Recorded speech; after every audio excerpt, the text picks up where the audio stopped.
Hello friends, आज हम लोग देखेंगे झारखंड की नदी घाटी परियोजना। तो पहला सवाल है, मैथन बांध किस नदी पर बना है? तो मैथन बांध बराकर नदी पर बना है। धनबाद जिला में बराकर नदी पर स्थित मैथन बांध यानी मैथन बांध कहाँ है? धनबाद जिला में। और यह सबसे बड़ा बांध है जिसकी ऊंचाई 165 फीट है। यह दामोदर घाटी निगम में सबसे बड़ा जलाशय है। दामोदर घाटी निगम की स्थापना सन 1948 में होती है और उसमें यह सबसे बड़ा जलाशय, इसका अपना भूमिगत बिजली स्टेशन है जो पूरे दक्षिण पूर्व एशिया में यानी दक्षिण पूर्व एशिया में पहला भूमिगत बिजली स्टेशन है। नेक्स्ट है, मैथन डैम निम्न में से किस जिले में स्थित है? तो यह धनबाद जिला में स्थित है। नेक्स्ट है, मैथन बांध निम्न में स्थित है, तो यह धनबाद में है।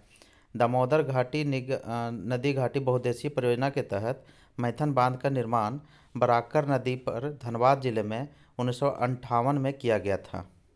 1958। नेक्स्ट है, मैथन डैम कब एवं किस नदी पर बना है?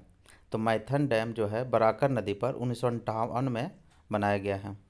दामोदर घाटी निगम डैश को अस्तित्व में आया, तो यह कब आया? 7 जुलाई 1948 को। 7 जुलाई 1948 को दामोदर घाटी निगम अस्तित्व में आया। दामोदर घाटी निगम की स्थापना कब हुई? तो 1948 में हुई। दामोदर घाटी परियोजना में बांधों की कुल संख्या कितनी है? तो इसमें कुल बांधों की संख्या 8 है।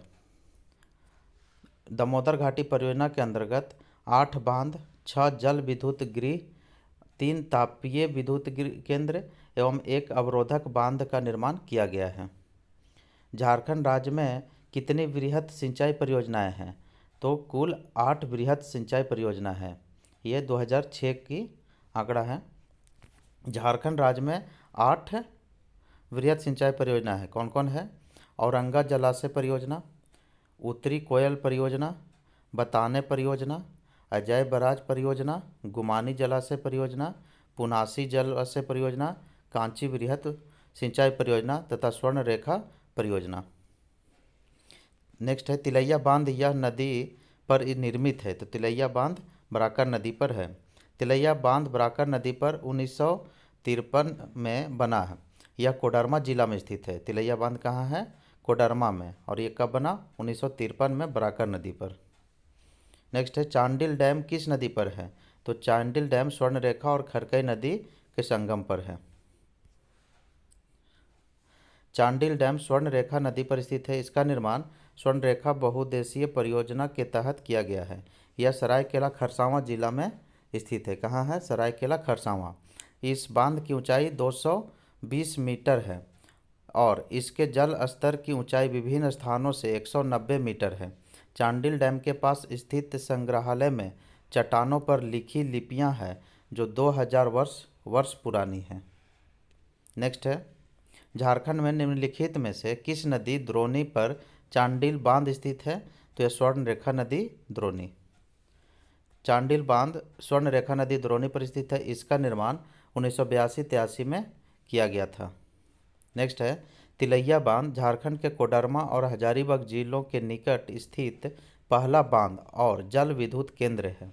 ये जिले किसके लिए प्रसिद्ध है? तो यह अभ्रक के लिए प्रसिद्ध है। कोडरमा, हजारीबाग, गिरिडीह यह सारे अभ्रक के लिए प्रसिद्ध है। कोडरमा एवं हजारीबाग जिले अभ्रक भंडार के लिए प्रसिद्ध है। नेक्स्ट है, Maithon power limited, Damodar valley corporation जिसका शॉर्ट फॉर्म है डीवीसी और टाटा पावर की संयुक्त उद्यम कंपनी है। यह झारखंड में निम्नलिखित में से किस स्थान पर स्थित है? तो मैथन पावर कहाँ है? धनबाद में है। बराकर नदी पर निर्मित मैथन पावर लिमिटेड धनबाद जिला में स्थित है। नेक्स्ट है, निम्नलिखित में से कौन सा बांध झारखंड के रांची जिले में और मांझी टाउन में छोटानागपुर पठार के उत्तर पूर्वी किनारे पर स्थित है? तो यह गेतलसूद बांध है। गेतलसूद बांध और मांझी रांची में स्थित एक कृत्रिम जलाशय है। यह डैम स्वर्ण रेखा नदी पर बना है और इसे 1971 ईस्वी में खोला गया था। यह डैम रुक्का डैम के नाम से भी जाना जाता है। किस डैम से? रुक्का डैम। नेक्स्ट है, अय्यर बांध अय्यर बांध डैश पर बनाया गया है। तो अय्यर बांध कहाँ बनाया गया है? अय्यर बांध दामोदर नदी पर बनाया गया है। अय्यर बांध का निर्माण 1959 ईस्वी में दामोदर नदी पर किया गया। नेक्स्ट है, मयूराक्षी नदी पर बने मसंजोर बांध का अन्य नाम क्या है? तो इसका नाम कनाडा डैम भी है, कनाडा बांध, जो कनाडा के सहयोग से बनाया गया था। मसंजोर डैम का निर्माण 1955 ईस्वी में मयूराक्षी नदी पर किया गया। दुमका जिला में स्थित इस बांध का निर्माण कनाडा के सहयोग से किया गया था, जिसके कारण इसे कनाडा बांध के नाम से भी जाना जाता है। नेक्स्ट है, कोनार कुंड प्रोजेक्ट किस जिले में स्थित है? तो यह कोनार कुंड प्रोजेक्ट गिरिडीह जिले में स्थित है। नेक्स्ट है, पालना डैम झारखंड की किस नदी पर निर्मित है? तो पालना डैम स्वर्णरेखा नदी पर स्थित है। पालना डैम स्वर्णरेखा नदी पर स्थित है। सरायकेला खरसावां जिले में स्थित पालना डैम का उद्घाटन 14 जनवरी 1983 को संयुक्त बिहार के तत्कालीन मुख्यमंत्री जगन्नाथ मिश्रा ने किया था। पालना डैम कब निर्माण हुआ? तो यह 14 जनवरी 1983 को। कहाँ है? सरायकेला खरसावां में। अब देखते हैं झारखंड के जलप्रपात। झारखंड नवीकरणीय संसाधन में समृद्ध है, क्योंकि झारखंड में क्या है? प्रचुर मात्रा में जलप्रपात हैं। प्रचुर मात्रा में जलप्रपात, झरनों की प्रचुरता के कारण झारखंड अक्षय यानी नवीकरणीय संसाधनों में से समृद्ध है।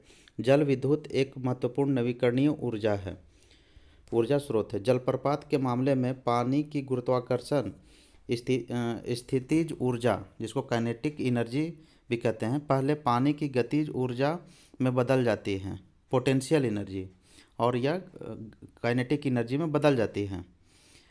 यह गतिज ऊर्जा एक जनरेटर द्वारा आंशिक रूप से विद्युत ऊर्जा में परिवर्तित हो जाती है। हाल ही में झारखंड अक्षय ऊर्जा विकास एजेंसी ने हरित पहल के एक हिस्से के रूप में जल विद्युत ऊर्जा संयंत्रों की स्थापना के लिए रांची में 4 झरनों सहित लगभग 1 दर्जन जल निकायों की पहचान की है। रांची में 4 झरनों कौन कौन है? वो है दसम, जोन्हा, हुंडरू और सीता को इस पहल में शामिल किया जाएगा। नेक्स्ट है, झारखंड के छोटा नागपुर इलाके में कई झरने हैं। इनमें से कौन से इलाके में सबसे अधिक संख्या में झरने हैं?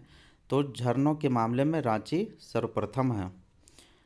झारखंड की राजधानी रांची को भारत में झरनों का शहर कहा जाता है, क्योंकि यहाँ हुंडरू, दसम, जोन्हा, सीता कई झरनों से घिरा हुआ है।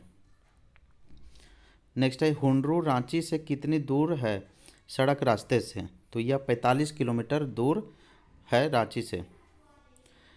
हुंडरू जलप्रपात रांची जिले के अनगढ़ा प्रखंड में रांची पुरुलिया मार्ग पर रांची मुख्यालय से 45 किलोमीटर की दूरी पर है। हुंडरू जलप्रपात की ऊंचाई 98 मीटर यानी 320 फीट है, जो स्वर्णरेखा नदी पर स्थित है। यह झारखंड का दूसरा एवं देश का 34वां सबसे ऊंचा जलप्रपात है। नेक्स्ट है, हुंडरू फॉल्स से कौन सी नदी गिरती है? तो यह स्वर्णरेखा नदी से हुंडरू फॉल बनता है।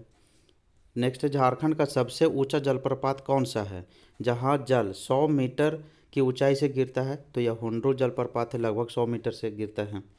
झारखंड का दूसरा सबसे ऊंचा जलप्रपात हुंडरू जलप्रपात है, जिसकी ऊंचाई 98 मीटर यानी 320 फीट है। यह स्वर्णरेखा नदी पर स्थित है। झारखंड का सबसे ऊंचा जलप्रपात बूढ़ा घाघ जलप्रपात है। नेक्स्ट है, रांची के निकट अवस्थित हुंडरू जलप्रपात की ऊंचाई है लगभग ये 320 फीट है या 98 मीटर है, तो इसमें कोई भी ऑप्शन सही नहीं दिया गया। नेक्स्ट है, स्वर्णरेखा नदी हुंडरू फॉल से कितनी ऊंचाई से गिरती है? तो यह 320 फीट से गिरती है, 98 मीटर या 320 फीट। नेक्स्ट है, हुंडरू जलप्रपात झारखंड के किस नदी पर स्थित है? स्वर्णरेखा नदी पर। नेक्स्ट है, राजमहल पहाड़ियों में निम्नलिखित में कौन सा महत्वपूर्ण झरना शामिल है? तो यह मोती फॉल है, जो साहेबगंज जिले में है।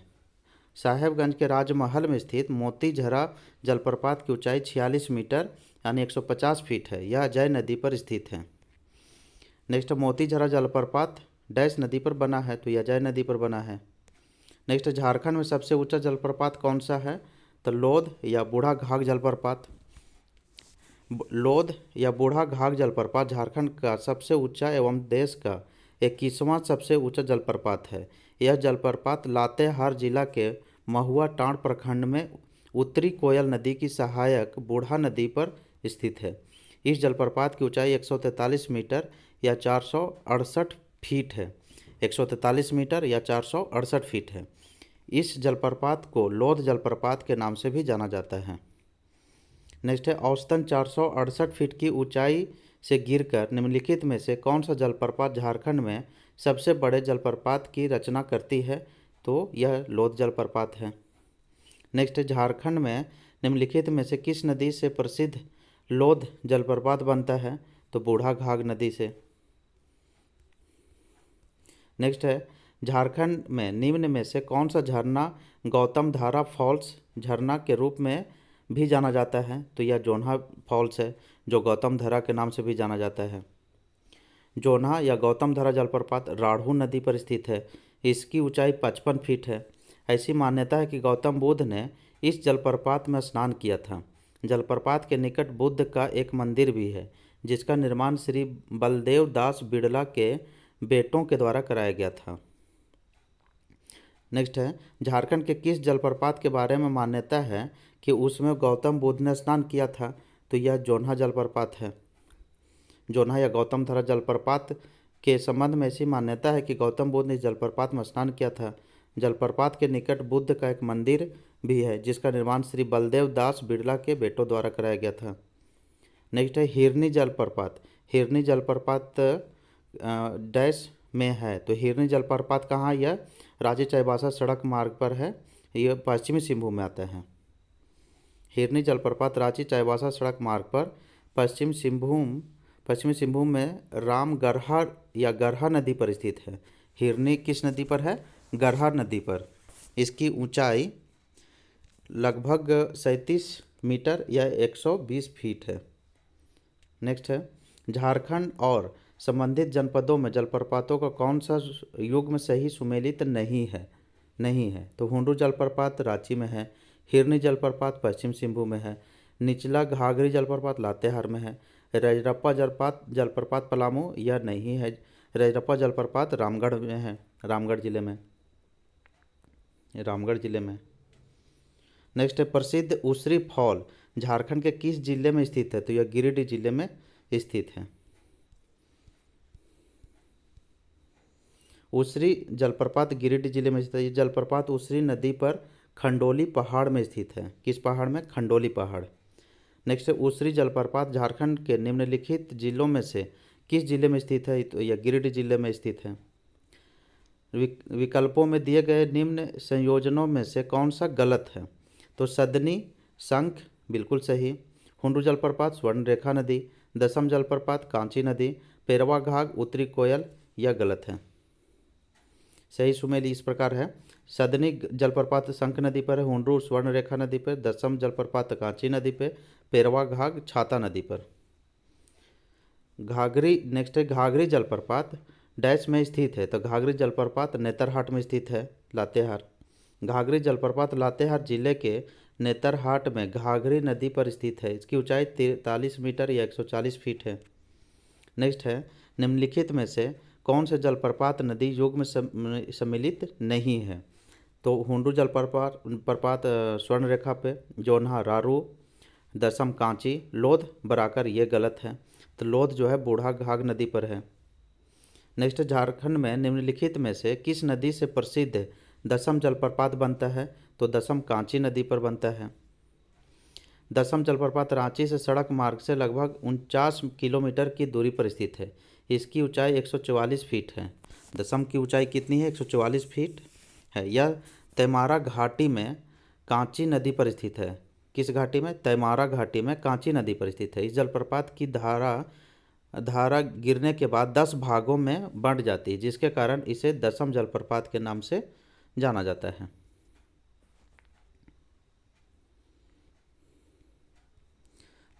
नेक्स्ट है निम्न में से कौन सा संयोजन गलत है? तो कुंडा जलप्रपात, ये लातेहार, यही गलत है। बाकी हेपात जलप्रपात गुमला में है, तमासीन जलप्रपात चतरा में है, मुनी डी जलप्रपात धनबाद में है। तो कुंडा जलप्रपात कहाँ है? चतरा में है। कुंडा जलप्रपात चतरा में है। कुंडा किला भी हुआ करता था जो चतरा में है। हेपात जलप्रपात गुमला, तमासीन चतरा, मुनी डी धनबाद। नेक्स्ट है स्थान के आधार पर निम्न में से बेमेल पहचान करें। तो इसमें तो कोई मेल बेमेल दिया ही नहीं है। रांची जिले में स्थित दसम जलप्रपात कांची नदी पर अवस्थित है। जोन्हा जलप्रपात रांची में राढ़ू नदी पर है। पंचघाघ जलप्रपात खूंटी जिले में अवस्थित है, जबकि सदनी घाघ जलप्रपात गुमला जिले में शंख नदी पर है। अब देखते हैं झारखंड के जलकुंड। गर्म पानी का तालाब कावा डैश में स्थित है। तो कावा कहाँ है? कावा हजारीबाग में है। वह स्थान जहाँ भौमिक जल स्तर तथा धरातल का प्रतिच्छेदन हो जाता है, वहाँ का जल का प्रवाह सतह की ओर होने लगता है, उसे गर्म जलकुंड कहा जाता है। गर्म जलकुंड मृत ज्वालामुखी या भूगर्भ में स्थित रेडियो सक्रिय खनिजों से संबंधित होते हैं। इनमें पर्याप्त मात्रा में खनिज लवण, गंधक आदि पाए जाते हैं। कावा, हरहद, सूर्यकुंड, टाइगर गर्म जलकुंड कहाँ है? यह सब हजारीबाग में। कौन कौन है? कावा या हरहद, सूर्यकुंड, टाइगर। सूर्यकुंड भारत की सबसे गर्म जलकुंड है। सूर्यकुंड का गर्म पानी का स्रोत झारखंड के किस जिले में है? तो यह हजारीबाग में है। झारखंड का सर्वाधिक गर्म जलकुंड जिसे सूर्यकुंड कहा जाता है, हजारीबाग जिला में स्थित है। इसका तापमान 88 डिग्री सेल्सियस या 190 फ़ारेनहाइट है। बरकट्ठा प्रखंड में स्थित सूर्यकुंड हजारीबाग से लगभग 72 किलोमीटर दूर जीटी रोड पर स्थित है। सूर्यकुंड, लक्ष्मण कुंड, ब्रह्मकुंड, रामकुंड, सीताकुंड नामक 5 कुंड यहाँ हैं। इसके अलावा एक दुर्गा मंदिर भी स्थित है। नेक्स्ट है हजारीबाग का सूर्यकुंड झारखंड का सबसे ज़्यादा गर्म पानी का स्रोत है। इसका तापमान क्या है? तो 88 डिग्री सेल्सियस या 190 डिग्री फ़ारेनहाइट। नेक्स्ट है झारखंड का सर्वाधिक गर्म जल कुंड जिसे सूर्यकुंड कहा जाता है, कहाँ स्थित है? तो यह हजारीबाग में स्थित है। नेक्स्ट है ततलोई गर्म पानी का झरना कहाँ स्थित है? ततलोई दुमका में है। ततलोई, झुमका, तपात पानी, झरिया पानी, बारा झरना, रानी बहल, भूमका तथा नूनबिल गर्म जलकुंड दुमका जिले में स्थित है। कौन कौन है? ततलोई, झुमका, तपात पानी, झरिया पानी, बारा झरना, रानी बहल, भूमका तथा नूनबिल गर्म जलकुंड। नेक्स्ट झारखंड के किस जिले में गर्म पानी का तालाब स्थित है? तो यह धनबाद में स्थित है। गर्म पानी का तालाब क्या है? गर्म पानी का तालाब स्थित है धनबाद में। तेतुलिया, चरकखुर्द, सुसुम पानी गर्म जलकुंड धनबाद जिले में स्थित है। अब झारखंड के झील देखते हैं। झारखंड के किस जिले में तोपचांची झील स्थित है? तो तोपचांची झील धनबाद में है। यह एक कृत्रिम झील है तथा स्वर्णिम चतुर्भुज में स्थित है। नेक्स्ट है निम्नलिखित में से कौन सी झील धनबाद में है? तो धनबाद में तोपचांची झील है। तोपचांची झील झारखंड के निम्नलिखित जिलों में से कौन से जिले में स्थित है? धनबाद में है। बहुत से सवाल रिपीट होते हैं। नेक्स्ट है झारखंड के किस शहर में हुडको झील स्थित है? तो हुडको झील जमशेदपुर में है। हुडको झील जमशेदपुर में स्थित है। यह जमशेदपुर में छोटा गोविंदपुर और टेल्को कॉलोनी के बीच स्थित टाटा मोटर्स द्वारा निर्मित एक कृत्रिम झील है, हुडको झील। निम्नलिखित में से कौन सी झील जमशेदपुर में है? तो यह हुडको झील है। कांके बांध रांची में है, हुडको झील जमशेदपुर में है, यानी पूर्वी सिंहभूम जिला पूर्वी सिंहभूम जिसका हेडक्वार्टर जमशेदपुर है। तोमचाची झील धनबाद है। धुरवा बांध रांची में है। अब देखते हैं झारखंड की मिट्टियाँ। निम्न में से कौन सी मिट्टी झारखंड के अधिकतम क्षेत्र में पाई जाती है? तो झारखंड के अधिकतम क्षेत्र में लाल मिट्टी पाई जाती है।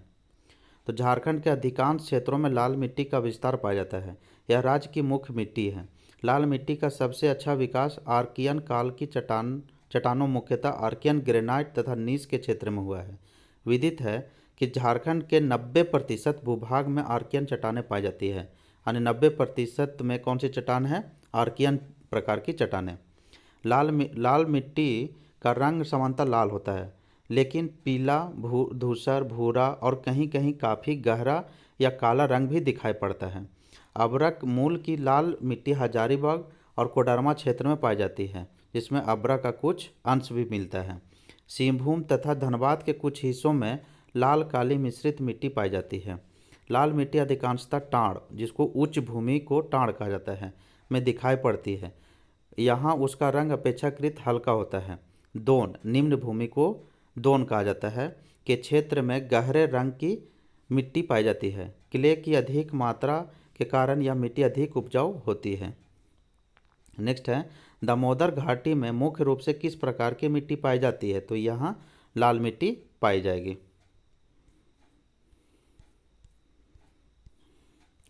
दामोदर घाटी में मुख्य रूप से लाल मिट्टी पाई जाती है। लाल मिट्टी झारखंड की सर्वप्रमुख मिट्टी है, जो राज्य के 90% भूभाग पर पाई जाती है। भारतीय मृदा सर्वेक्षण विभाग संपूर्ण झारखंड को लाल मिट्टी का क्षेत्र मानता है, क्योंकि यहाँ 90% भूभाग पर इसी मिट्टी की प्रधानता है। नेक्स्ट है, झारखंड के कुल भौगोलिक क्षेत्र में से कौन सी मिट्टी का क्रम सॉइल ऑर्डर राज्य के अधिकांश भाग में पाया जाता है? तो यह अल्फी सॉल। कौन सा? अल्फी सॉल। झारखंड के कुल भौगोलिक क्षेत्र में अल्फी सॉल मिट्टी यानी भूरी मिट्टी का क्रम राज्य के अधिकांश भाग में पाया जाता है।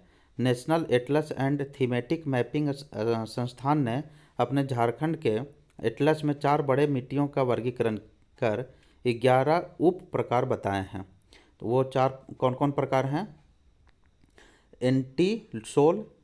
एंटी सोल में नवीन जलोढ़ मिट्टी आती है, उप प्रकार है। चार प्रकार इस प्रकार है: एंटी सोल, इंसेप्टी सोल और अल्फी सोल और एक अल्टी सोल। कौन कौन है ये? एंटी सोल, इंसेप्टी सोल, अल्फी सोल और अल्टी सोल। और उप प्रकार के जो मिट्टी है वह है नवीन जलोढ़ मिट्टी, छिछली काली मिट्टी, पुरातन जलोढ़ मिट्टी, लाल कंकड़ीली मिट्टियाँ, लाल बलुई मिट्टियाँ, लाल दोमट मिट्टियाँ, लाल चिकनी मिट्टियाँ, मिश्रित लाल काली मिट्टियाँ, लाल एवं पीली मिट्टियाँ, लेटराइट मिट्टी और लेटराइट प्रधान मिट्टियाँ। तो इस प्रकार के 4 प्रकार के मिट्टी और 11 प्रकार के उप प्रकार के मिट्टी पाई जाती है। नेक्स्ट है, माइका युक्त मिट्टी झारखंड में निम्नलिखित में से कौन से स्थान पर पाई जाती है? तो यह 1 और 2 कोडरमा और झुमरी तिलैया भी कोडरमा में ही है, तो इसलिए यह 1 और 2 ए ऑप्शन सही होगा। माइका युक्त मिट्टी झारखंड के कोडरमा, झुमरी तिलैया, बड़का गांव, हजारीबाग में तीसरी गिरिडीह की अभ्रक पट्टी वाली क्षेत्र में पाई जाती है। इसका रंग हल्का गुलाबी होता है तथा इसमें बालू का अंश अधिक पाया जाता है। अभ्रक के खानों से अपक्षय के कारण उसके समीप के क्षेत्रों में इस प्रकार की मिट्टी पाई जाती है। नेक्स्ट है, कोडरमा, झुमरी तिलैया तथा मंदार पहाड़ी के आसपास के इलाके में किस प्रकार की मिट्टी पाई जाएगी? तो यह माइका युक्त मिट्टी पाई जाएगी। कोडरमा, झुमरी तिलैया, बड़का गांव, मंदार पहाड़ी के आसपास के इलाके माइका युक्त मिट्टी पाई जाती है। नेक्स्ट है, हजारीबाग में आमतौर पर किस प्रकार की मिट्टी पाई जाती है? तो रेतीली मिट्टी पाई जाती है। हजारीबाग में आमतौर पर रेतीली मिट्टी पाई जाती है। यह मिट्टी धनबाद में भी पाई जाती है। रेतीली मिट्टी, इस मिट्टी में लाल तथा पीले रंग का मिश्रण पाया जाता है। यह मिट्टी मोटे अनाजों की खेती हेतु उपयुक्त होता है। नेक्स्ट है, छोटा नागपुर में फुसफुस बलुआ मिट्टी किस क्षेत्र में पाई जाती है? तो यह दामोदर घाटी क्षेत्र में पाई जाती है, दामोदर घाटी क्षेत्र में। नेक्स्ट है, निम्नलिखित में से किस प्रकार की मिट्टी का स्थानीय नाम गोरिस है? तो यह बलुआ दोमट मिट्टी का स्थानीय नाम गोरिस भी है। अब कुछ मिट्टी और उसका स्थानीय नाम देख लेते हैं। चिकनी मिट्टी, इसको स्थानीय नाम में क्या कहते हैं? केवाल, चिट्टा, नगरा, गोबरा, हलमाद या हस्सा। बलुआ दोमट मिट्टी को गोरिस, बाला, जरिया, गिटाल हासा। दोमट मिट्टी को स्थानीय नाम क्या है? खेरसी, चरका, लोबो, बालसुंदर, आराहास। नेक्स्ट है, राजमहल पहाड़ियों में निम्न में से कौन सी मिट्टी अधिकतम मात्रा में पाई जाती है? तो राजमहल पहाड़ी में काली मिट्टी पाई जाती है। काली मिट्टी का विकास मुख्य रूप से राजमहल पहाड़ियों के क्षेत्र में हुआ है। इस मिट्टी का निर्माण बेसाल्टिक चट्टानों के ऋतुक्षरण के परिणाम स्वरूप हुआ है। यह मिट्टी कपास की खेती के लिए सर्वोत्तम मानी जाती है। राजमहल ट्रैप के क्षेत्र में इस मिट्टी पर धान एवं चना आदि की अच्छी फसल होती है। इस मिट्टी में धान एवं चना की अच्छी फसल होती है। नेक्स्ट है, झारखंड के किस स्थान में लेटेराइट मिट्टी नहीं पाई जाती है? लेटेराइट मिट्टी नहीं पाई जाती है। तो राजमहल में लेटेराइट मिट्टी नहीं पाई जाती है। रांची के पश्चिमी हिस्से में लेटेराइट मिट्टी कहाँ पाई जाएगी? जहाँ बारिश अधिक होगी और जिसका पानी पहाड़ी क्षेत्र से गिरता है तो बह करके पानी चला जाता है, तो वैसे मिट्टी में जगह में लेटेराइट मिट्टी बनता है। तो रांची के पश्चिमी हिस्से में लेटेराइट मिट्टी मिलेगा, पलामू के पश्चिमी हिस्से में लेटेराइट मिट्टी होगा, संथालों के कुछ भागों में वहाँ भी लेटेराइट मिट्टी होगा। झारखंड में लेटेराइट मिट्टी का विस्तार पलामू का दक्षिणी क्षेत्र, रांची का पश्चिमी क्षेत्र, संथाल परगना, पूर्वी राजमहल क्षेत्र तथा सिंहभूम का ढालभूम क्षेत्र में है। जबकि राजमहल के क्षेत्र में काली मिट्टी पाई जाती है। यह गहरे लाल रंग की होती है। इसमें कंकड़ की अधिकता होती है। नेक्स्ट है, दुमका जिले के मिट्टी की उर्वरता क्यों खराब है? तो ये सभी कारण हैं। कौन कौन से कारण हैं? दुमका जिले की मिट्टी के उर्वरता का खराब होने का कारण है कि व्यापक कटाव के कारण, अम्लीय प्रवृत्ति के कारण, एसिडिटी ज़्यादा है, कम पानी रोक के रखने की क्षमता के कारण। नेक्स्ट है, निम्न में से किस क्षेत्र में काली मिट्टी पाई जाती है? तो यह राजमहल क्षेत्र में काली मिट्टी पाई जाती है। नेक्स्ट है, छोटा नागपुर पठार में कौन सी मिट्टी प्रमुख है? तो छोटा नागपुर में लाल मिट्टी प्रमुख है। अब देखते हैं झारखंड में कृषि विभाग के अनुसार झारखंड कितने कृषि जलवायु उप क्षेत्र में विभाजित है? तो यह 3 उप क्षेत्र में विभाजित है। झारखंड को 3 कृषि जलवायु उप क्षेत्रों में बांटा गया है। मध्य और उत्तर पूर्वी पठार क्षेत्र 1 है, पश्चिमी पठार क्षेत्र 2 में आता है तथा दक्षिण पूर्वी पठार क्षेत्र 3 में है। NIDM की रिपोर्ट के अनुसार झारखंड पूर्वी पठार और पहाड़ी क्षेत्र के रूप में जाना जाने वाला कृषि जलवायु क्षेत्र 7 के हिस्सा है। यानी NIDM के अनुसार से झारखंड जो है क्षेत्र 7 जलवायु क्षेत्र कृषि जलवायु क्षेत्र 7 के अंतर्गत आता है और इसको 3 उप क्षेत्रों में बांटा गया है। वो क्षेत्र है मध्य और उत्तर पूर्वी पठार, पश्चिमी पठार और दक्षिण पूर्वी पठार। नेक्स्ट है, झारखंड को कितने कृषि जलवायु उप क्षेत्र में विभाजित किया गया है? तो यह 3 जलवायु उप क्षेत्र में विभाजित है। नेक्स्ट है, झारखंड राज्य को कितने कृषि मौसम क्षेत्रों में बांटा गया है? तो 3। तो ये कौन कौन से हैं? झारखंड राज्य को 3 कृषि मौसम क्षेत्रों जैसे खरीफ, रबी एवं जायद में बांटा गया है। नेक्स्ट है, भारतीय कृषि में जलवायु परिवर्तन knowledge network CCKNIA Maharashtra, Jharkhand और उड़ीसा 3 राज्यों में वर्ष डैश में शुरू किया गया था। तो यह 2013 में शुरू किया गया था। क्या? भारतीय कृषि में जलवायु परिवर्तन नॉलेज नेटवर्क, जो यह 3 जिलों में महाराष्ट्र, झारखंड और उड़ीसा में 3 राज्यों में, जिला नहीं सॉरी राज्य में, 3 राज्य में महाराष्ट्र, झारखंड, उड़ीसा में यह 2013 में शुरू किया गया था। क्या? जलवायु परिवर्तन नॉलेज नेटवर्क। नेक्स्ट है, झारखंड की अर्थव्यवस्था का मुख्य आधार क्या है? तो यह कृषि है। कृषि और कृषि संबंधित गतिविधियां झारखंड की अर्थव्यवस्था का मुख्य आधार है। यहाँ कृषि योग्य भूमि का क्षेत्रफल केवल 38 लाख हेक्टेयर है। यह भी पूछता है कि झारखंड में कृषि योग्य भूमि कितनी है? तो यह 38 लाख हेक्टेयर है। राज्य के 79,714 वर्ग किलोमीटर क्षेत्र में से 23,721.14 वर्ग किलोमीटर क्षेत्र में वन है। झारखंड आर्थिक सर्वेक्षण रिपोर्ट 2022-23 के अनुसार राज्य में शुद्ध बोया गया क्षेत्र कितना है? 17% है। नेक्स्ट, झारखंड राज्य का कृषि योग्य क्षेत्र है। सर्वोत्तम उत्तर क्या होगा इसका? मतलब कि क्षेत्र कितना है? 38 लाख हेक्टेयर है। नेक्स्ट है, झारखंड राज्य में कृषि कार्य करने वाला जनसंख्या का प्रतिशत क्या है? तो यह 80% है। झारखंड आर्थिक सर्वेक्षण 2022-23 के अनुसार झारखंड में की 80% जनसंख्या गांव में रहती है, जिनकी आजीविका का मुख्य साधन कृषि एवं संबद्ध क्षेत्र है। नेक्स्ट है, झारखंड की कितनी प्रतिशत आबादी कृषि कार्यों में लगी है? तो यह लगभग 86.26% है। नेक्स्ट है, झारखंड में कृषि कार्य में कितने प्रतिशत भूमि का उपयोग होता है? तो यह लगभग 23% कृषि कार्य के लिए उपयोग में आता है। अब झारखंड आर्थिक सर्वेक्षण 2022-23 के अनुसार से झारखंड में भूमि का उपयोग देखते हैं। शुद्ध बोया गया क्षेत्र 17%, वनों से आच्छादित क्षेत्र 28%, 28-29% लगभग है। वर्तमान प्रति क्षेत्र 17%, प्रति क्षेत्र कितना है? 17%। वर्तमान प्रति के अलावा अन्य प्रति क्षेत्र जो 13% है। गैर कृषि योग्य भूमि कितनी है? तो यह 9% है गैर कृषि योग्य भूमि। बंजर एवं गैर कृषि योग्य क्षेत्र कितनी है? तो यह 7% है। कृषि योग्य बंजर क्षेत्र है, वो कृषि योग्य है लेकिन वो बंजर क्षेत्र है, कितनी? 5%। और मिश्रित वन एवं झाड़ियाँ कितनी है? तो 2% है। अस्थायी चारागाह एवं अन्य चराई क्षेत्र कितनी है? तो 2% है। नेक्स्ट है, वर्तमान में झारखंड में कृषि श्रमिकों का प्रतिशत कितना है? तो कृषि श्रमिक लगभग 45% है। नेक्स्ट है, चावल झारखंड राज्य की प्रमुख खाद्य फसल है, जिसके अंतर्गत फसल क्षेत्र का डैश प्रतिशत भाग आता है।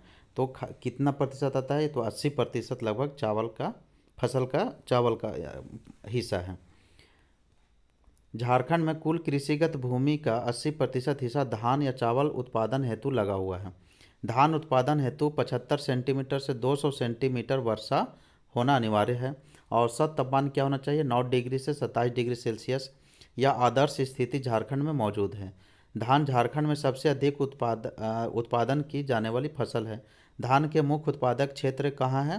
तो यह सिंहभूम क्षेत्र, रांची, गुमला एवं दुमका है। नेक्स्ट है, इनमें से कौन सी मुख्य फसल झारखंड में उगाई जाती है? तो यह धान है जो 80% लगभग उगाई जाती है। नेक्स्ट है, कौन सी फसल झारखंड की मुख्य खाद्यान्न फसल है जो फसल क्षेत्र के 80% भाग में उगाई जाती है? तो यह चावल है। नेक्स्ट है, कृषि विभाग द्वारा उल्लेखित झारखंड की खेती की भूमि का कितना क्षेत्र असिंचित है? तो असिंचित क्षेत्र लगभग 92% है। कृषि विभाग झारखंड के अनुसार उल्लेखित झारखंड की खेती का भूमि का 92% क्षेत्र असिंचित है। नेक्स्ट, झारखंड कृषि का प्रदर्शन है किसमें है? राष्ट्रीय औसत से बहुत निम्न। यहाँ राष्ट्रीय औसत से बहुत निम्न ही यहाँ पर कृषि उत्पादन होता है। झारखंड कृषि प्रधान राज्य है। यहाँ की कुल जनसंख्या का 60% कृषि कार्य से जुड़ी हुई है। राज्य की 80% ग्रामीण आबादी का जीवन का आधार कृषि है। इतना होने के बावजूद भी झारखंड में कृषि का प्रदर्शन राष्ट्रीय औसत से बहुत निम्न है, क्योंकि यहाँ सिंचाई की कमी है। नेक्स्ट है, झारखंड में खेती योग्य बंजर भूमि का प्रतिशत क्या है? तो यह 4.2% है कृषि योग्य बंजर भूमि। झारखंड आर्थिक सर्वेक्षण 2022-23 के अनुसार झारखंड में खेती योग्य बंजर भूमि कितनी है? 5%। नेक्स्ट है, पलामू जिला में किस तिलहन का अधिकतम मात्रा में उत्पादन होता है? तो यह सरसों का उत्पादन पलामू में अधिक होता है। झारखंड का सर्वाधिक तिलहन उत्पादक क्षेत्र कहाँ है? पलामू है। पलामू जिला सरसों के उत्पादन में पूरे राज्य में अव्वल स्थान रखता है। नेक्स्ट है, इनमें से कौन सी झारखंड में एक गर्मा फसल नहीं है? गर्मा फसल नहीं है तो सरसों नहीं है, बाकी मक्का गर्मा में आता है, सब्जियां भी है, मूंगफली है।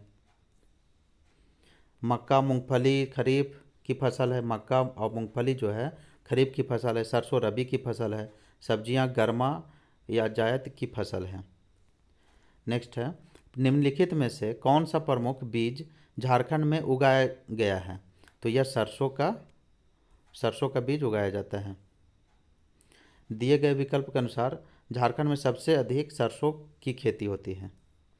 नेक्स्ट है, झारखंड में मुख्यतः कितने प्रकार की फसलें पैदा होती है? तो 3 प्रकार की फसल होती है यहाँ। झारखंड में 3 प्रकार की फसलों का पैदावार होता है, खरीफ, रबी और जायद। खरीफ फसल में धान, मक्का, ज्वार, बाजरा, मूंग, मूंगफली, गन्ना आदि हैं। रबी फसल में गेहूँ, जौ, चना तथा तिलहन है। जायद में इनमें हरी सब्जियाँ विशेष रूप से आती हैं। नेक्स्ट है, इनमें से कौन सी रबी फसल झारखंड में उगाई जाती है? तो यह चना है। झारखंड में चना सर्वाधिक मात्रा में उगाया जाता है।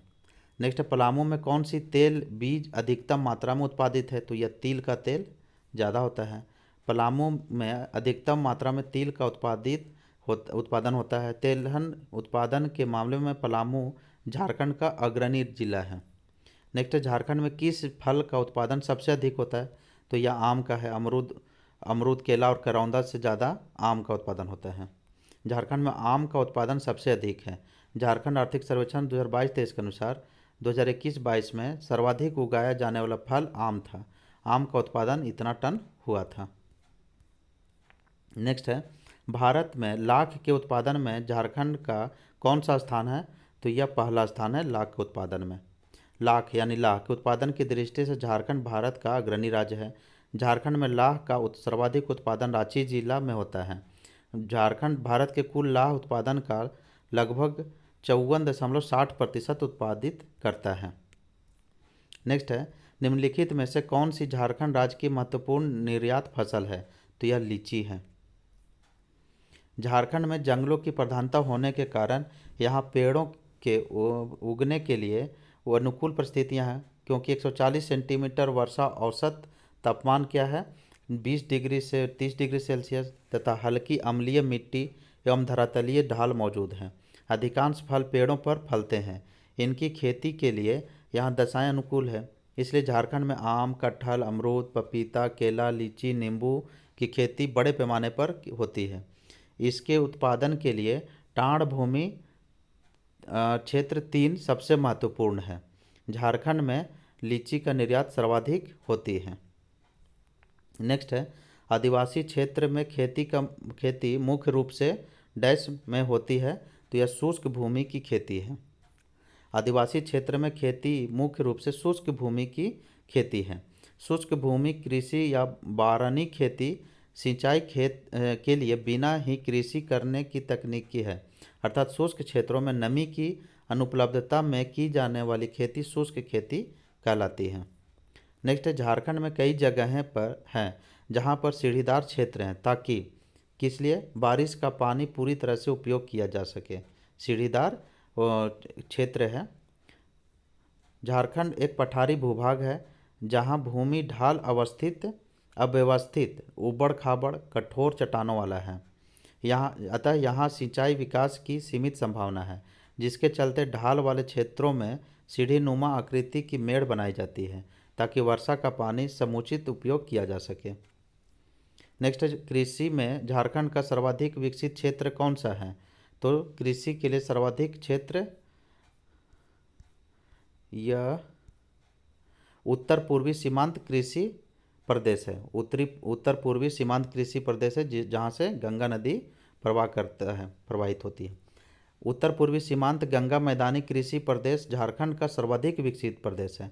यहाँ उत्तरी पाकुड़ तथा उत्तरी साहिबगंज जिले में गंगा के दक्षिणी मैदान भाग विस्तृत है, जहाँ जलोढ़ मिट्टी की प्रधानता है और औसत वर्षा भी 140 से 160 सेंटीमीटर होती है। राज्य का सबसे विकसित क्षेत्र कृषि प्रदेश होने के कारण यहाँ उत्पादकता सर्वाधिक है। यहाँ की सर्वप्रमुख फसल क्या है? धान है। इसके साथ ही गेहूँ, चना, दलहन, मक्का तथा अरहर की भी खेती की जाती है। नेक्स्ट है, इनमें से कौन सा झारखंड में फसल का मौसम नहीं है? तो यह जायद का मौसम यहाँ नहीं है। गर्मा होता है, रबी होता है, खरीफ होता है। मौसम के अनुसार झारखंड की फसल खरीफ, रबी, गर्मा में समायोजित है। खरीफ फसलें वर्षा काल में, रबी फसल शीत ऋतु में, गर्मा फसलें ग्रीष्म ऋतु में उपजाई जाती हैं। नेक्स्ट है, झारखंड में शुष्क क्षेत्र में खेती मुख्य रूप से है क्या है? सूखी भूमि की खेती। नेक्स्ट है, झारखंड के कुल भौगोलिक क्षेत्र का कुल कितना प्रतिशत बंजर जमीन के अंतर्गत आता है? तो यह 7.12% बंजर जमीन के अंतर्गत आता है। झारखंड आर्थिक सर्वेक्षण 22-23 में झारखंड में बंजर एवं गैर कृषि योग्य भूमि 7% है। नेक्स्ट है, झारखंड राज्य को कितने कृषि पारिस्थितिक क्षेत्रों में विभाजित किया गया है? तो यह 7 कृषि पारिस्थितिकी क्षेत्र में विभाजित किया गया है। कृषि पारिस्थितिकी कृषि उत्पादन प्रणालियों से संबंधित पर्यावरणीय प्रक्रियाओं के व्यवस्थित अध्ययन को कहते हैं। इसमें खेती से होने वाली पर्यावरणीय हानि, चाहे वह प्रदूषण हो या वनों व अन्य जीवन की क्षति या अन्य कोई दुष्प्रभाव को कम करने के उपाय विकसित करने पर भी बल दिया जाता है। झारखंड को 7 कृषि पारिस्थितिकी क्षेत्र में विभाजित किया गया है। नेक्स्ट है, झारखंड में नकदी फसल के लिए प्रयुक्त जोते हुए क्षेत्र का हिस्सा है। तो प्रयुक्त जोते हुए फसल कितना हिस्सा है? 5% है। कितना है? 5%। झारखंड में नकदी फसल के लिए प्रयुक्त जोते हुए क्षेत्र का हिस्सा लगभग 5% है, जिस पे नकदी फसल होता है। नेक्स्ट है, झारखंड के लिए IPCC SRES उत्सर्जन परिदृश्य यह दर्शाता है, क्या दर्शाता है? कि सर्दियों एवं वर्षा काल के बाद गर्माहट अपेक्षाकृत अधिक होती है। झारखंड के संदर्भ में IPCC SRES उत्सर्जन परिदृश्य यह दर्शाता है कि यहाँ सर्दियों एवं वर्षा काल के बाद गर्माहट अपेक्षाकृत अधिक होगी। नेक्स्ट है, झारखंड का एकमात्र जिला जिसने 30/9/2009 तक वर्षा की सामान्य औसत सीमा 991 मिलीमीटर से थोड़ा अधिक प्राप्त किया है, वह है साहेबगंज। झारखंड का एकमात्र जिला जहां 30/9/2009 तक वर्षा की सामान्य औसत सीमा 991 मिलीमीटर से थोड़ा अधिक वर्षा प्राप्त हुई है, वह है साहेबगंज। 2019 में राज्य में 865.6 मिलीमीटर वर्षा हुई थी, जो राज्य के सामान्य स्तर से 18% कम है। 1893.6 मिलीमीटर वर्षा के साथ अतिरिक्त श्रेणी में साहेबगंज राज्य का एकमात्र जिला है, जो सामान्य से 46% अधिक है और राज्य का सबसे अधिक वर्षा वाला जिला है। 14 जिले सामान्य वर्षा की श्रेणी में और 9 जिले कम वर्षा की श्रेणी में थे। जिला वर्षा तालिका में सूचीबद्ध 19 जिलों में से सबसे कम वर्षा गढ़वा में, जो वहाँ 52% हुआ। वर्षा 452 मिलीमीटर यानी सबसे कम वर्षा हुआ। सबसे अधिक वर्षा साहेबगंज में हुआ और सबसे कम वर्षा गढ़वा में हुआ। नेक्स्ट, झारखंड में खरीफ मार्केटिंग सीजन KMS किस अवधि में चलता है? तो वर्ष की 1 अक्टूबर से अगले वर्ष के 30 सितंबर तक। झारखंड में खरीफ मार्केटिंग सीजन वर्ष की 1 अक्टूबर से अगले वर्ष के 30 सितंबर तक चलता है। भारतीय खाद्य निगम खाद्यान्न की खरीद और वितरण के लिए सरकार की नोडल एजेंसी है। KMS के दौरान धान, चावल और ज्वार, बाजरा, रागी और मक्का जैसे मोटे अनाज की खरीद की जाती है। नेक्स्ट है, जूट की भांति झारखंड राज्य में उत्पादित रेशे को क्या कहा जाता है? तो यहाँ जो उत्पादन होता है जूट की भांति, उसको मेस्टा कहा जाता है। झारखंड में जूट की भांति उत्पादित रेशे को मेस्टा कहा जाता है। कच्चे जूट या मेस्टा फाइबर का उपयोग मुख्य रूप से उद्योग में पैकेजिंग सामग्री के निर्माण में किया जाता है। नेक्स्ट है, झारखंड भारत में निम्नलिखित में से किस किस्म के रेशम का सबसे बड़ा उत्पादक है? तो यह तसर सिल्क यहाँ सबसे ज़्यादा उत्पादन होता है। भारत का सबसे बड़ा रेशम उत्पादक राज्य कौन है? झारखंड है। झारखंड तसर सिल्क किस्म के रेशम का सबसे बड़ा उत्पादक राज्य है। झारखंड में तसर रेशम का उत्पादन पश्चिमी सिंहभूम, दुमका, पाकुड़, साहेबगंज, धनबाद, गिरिडीह, लातेहार, पलामू, गढ़वा, सरायकेला, खरसावां तथा सिमडेगा जिले में होता है। देश में उत्पादित तसर में से 70 से 80% सिर्फ झारखंड में होता है, यानी पूरे देश का लगभग 70 से 80% सिर्फ झारखंड में होता है। झारखंड का खरसावां कुचाई ऑर्गेनिक रेशम उत्पादन के लिए पूरे देश में प्रसिद्ध है। कहाँ का? खरसावां कुचाई ऑर्गेनिक रेशम उत्पादन। और यहाँ रेशम कीट उत्पादन से लेकर कोसा उत्पादन तक में किसी प्रकार के रसायन का उपयोग नहीं होता है। यहाँ के कुकुम की भारी मांग है। केंद्रीय तसर अनुसंधान एवं प्रशिक्षण संस्थान नगड़ी में, यानी रांची, नगड़ी कहाँ है? रांची में स्थित है, जबकि रेशम प्रशिक्षण संस्थान खरसावां में स्थित है। रेशम प्रशिक्षण संस्थान कहाँ है? खरसावां में। और वहीं केंद्रीय तसर अनुसंधान एवं प्रशिक्षण संस्थान नगड़ी में है। तो इस तरह से कृषि को हम लोग देखें और अगले वीडियो में देखेंगे फिर झारखंड की सिंचाई। तो बहुत बहुत धन्यवाद।